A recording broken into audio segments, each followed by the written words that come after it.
Hey, how y'all doing? When I started this I don't even know how many years. It's been like 2017, 18 something. I started doing these videos, and I've talked about how they morphed. They were really, they started out as just little short blurbs and stuff, 15, 30 seconds, where I was just really positive and just trying to motivate people in the morning. Then I went to sharing more of my life and stuff. Then when I went through my mental health issues leading up to my neurodivergence, I kind of went through that period and shared it all, the good, the bad, the ugly of it. I shared the good, the bad, the ugly of, my treatment and learning about things and what I'm working on and how I'm growing and stuff.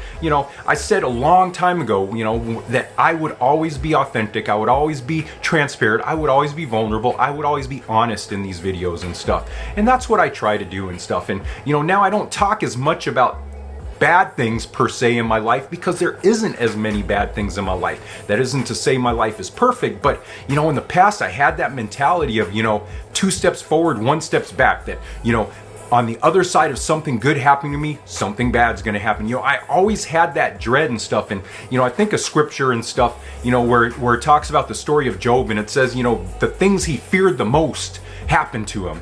And I think that life kind of like is that, where if you fear these things and you just have these just irrational, because a lot of them, the fears that I had were irrational and stuff in the past and stuff. When you have those irrational fears, somehow you give power to them.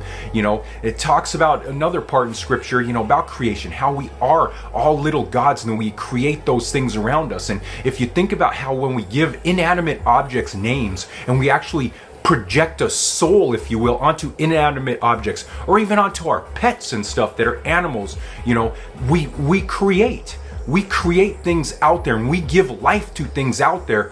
And a lot of times we are creating and we are giving life to really messed up things.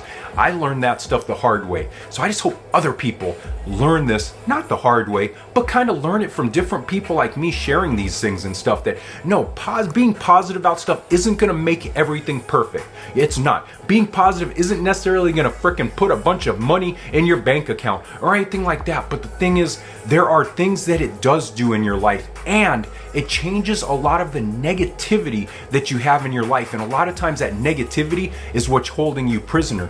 Not really the situations around your life, but that negative thought process, that ruminating on that, thinking about all the bad, all the bad, all the bad, all the bad, all the bad, all the bad. How can there be good when that's what's on your mind all the time? So just something to think about. I'm not making light about any issues that anyone goes through, so don't take it that way. But anyways, you are an awesome, amazing human being, and I love you so much. Peace out and bye.